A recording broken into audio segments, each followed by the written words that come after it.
Could I get a medium 7-Up? Medium? Why, sir, do you not know that for a mere 25 cents more you could purchase a large beverage? And you know, I'm only telling you this because we're such good friends. Medium is really only for suckers who don't know the concept of value.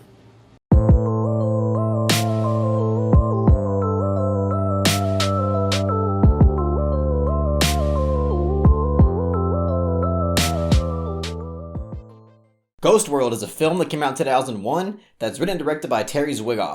So Ghost World is a Criterion patron pick from Tyree. This is only one of about 1 billion of his Criterion patron picks, and I'm grateful for every single one of them. And Ghost World is a film that I've actually been hearing a lot about in the past few years because of Perry. If it wasn't for Perry, I honestly would have never even known this film existed, which is kind of surprising to me because this film seems like something that I would have at the very least heard of growing up. Now when it comes to the director, Tyree, I've only seen 3 of his films. One is a documentary about Robert Crumb called Crumb on the Criterion Collection. One is actually Bad Santa, really interesting film in his filmography. And obviously the other one I've seen is Ghost World now. And now I can confirm that all 3 of those films are absolute bangers. Yeah, this is a film that I very much enjoyed. I found to be thoroughly entertaining and just thought was quite hilarious. This is a film that made me laugh so much throughout its runtime. And I was a little bit skeptical going into this film because I was just a little bit worried that the whole edgy high schooler character type thing would be a bit annoying throughout my experience. But honestly, it's actually pretty damn well done. And I just had a lot of fun with it because the way that it approaches the type of edgy high schooler, the kind of outcast type of high schooler character, it feels pretty self-aware with it because in one way, it's kind of poking fun at the immaturity level of an edgy high schooler, or I guess at this point graduated. But like in another way, it feels quite endearing, while all at the same time incorporating so much humor throughout the experience, whether it's through the characters' personalities or just through the character interactions, or also just through the awkward and absurd situations that they're in. But the situations aren't so absurd that it feels out of the realm of reality. I mean, the vast majority of this film feels very grounded, except for perhaps a few characters or a few scenes, one including the nunchuck guy at the gas station. I mean, I still really like that character and I find it really funny. But that's the thing about this film is that it approached its concept having to strike a very difficult balance between being cartoony and feeling natural and real. And a lot of that has to do with the fact that this is actually based off of a comic book or a graphic novel.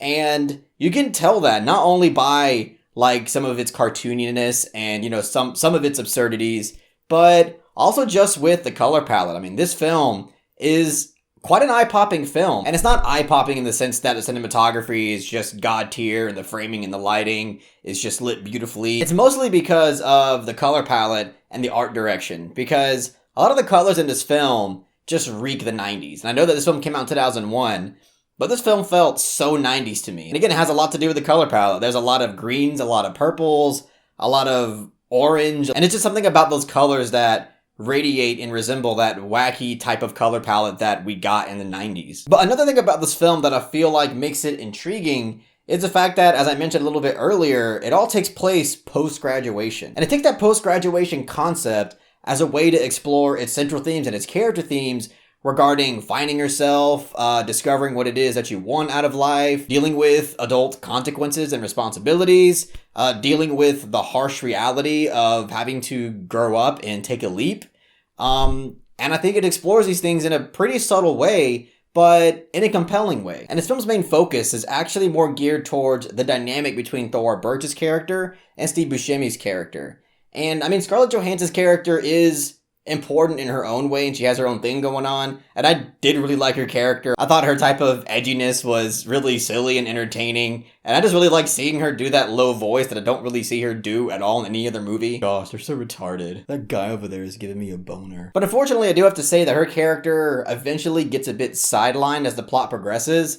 I mean, in the first like 30 minutes or so, we do get a lot of Thora Birch and Scarlett Johansson together. But once Steve Buscemi's character, Seymour, kind of comes into the mix, it mostly starts becoming a lot about Thora Birch and Steve Buscemi.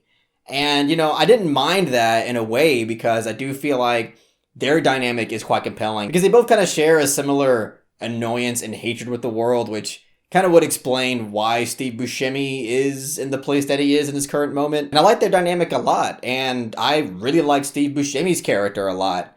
For the vast majority of the film, he just actually does come off like a genuine person who is just trying to find somebody that he feels like he can really connect with and understands him. The dynamic between them progresses into something, a little uncomfortable later in the film. But I do think it's purposeful. But what I really like about it is that you can really understand both of their frustrations. You can understand where they are both coming from. But I did love that the film makes it to where she's able to gain some clarity through what progresses out of their dynamic. Also, I'm not quite sure how most people would feel about the ending to this film, because it kind of takes a turn in a way that was more ambiguous and interpretive than I anticipated. It kind of transitions into this, you could say, otherworldly type of approach. And it has something to do with this old man that sits at a bus stop for the entire film. And I honestly think that has like a double meaning. And I feel like the title of this film actually makes a lot of sense in accordance to how this film ends. And, again, I don't think there's obviously one right interpretation, but for me personally, I feel like what the bus and the end of this film means to the old man is similar to what it means for Thora Birch's character as well. I'm just going to put a really quick spoiler tag because I don't know how else I'm supposed to describe my feelings towards the ending without spoiling in some way. So here's just a very quick warning on a quick spoiler.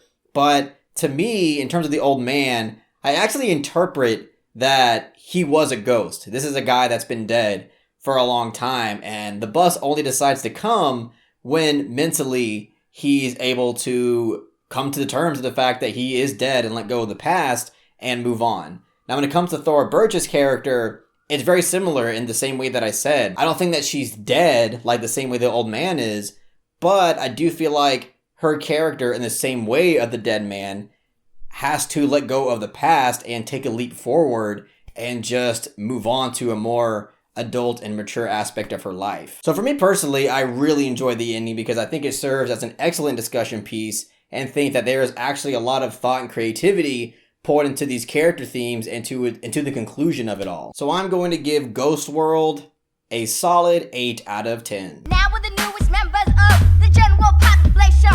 Again, huge shout out to Tyree for requesting this film. I had so much fun with it, and this is a film that I could see myself rewatching time and time again for years to come. It's just such a fun and humorous and entertaining piece of filmmaking, and I'm really glad that I owned it on Criterion. So might as well just show it. Here's the Criterion cover. One thing about the disc actually that I was kind of curious about is that this is the only Criterion disc that I've ever seen that just has Criterion across the disc like that. I'm not sure if it's because this is one of the first Blu-ray restored Criterions and this is kind of what they went with initially, or if it's supposed to be cheeky. Honestly, I don't know. If anybody has any Criterion knowledge on that, let me know in the comment section. But I thought it was kind of interesting. But anyways, that's all I got to say about Ghost World. If you really enjoyed what I had to say about the film, please give it a thumbs up and share it amongst your friends. And don't forget to subscribe to the channel to be updated on more film-related content.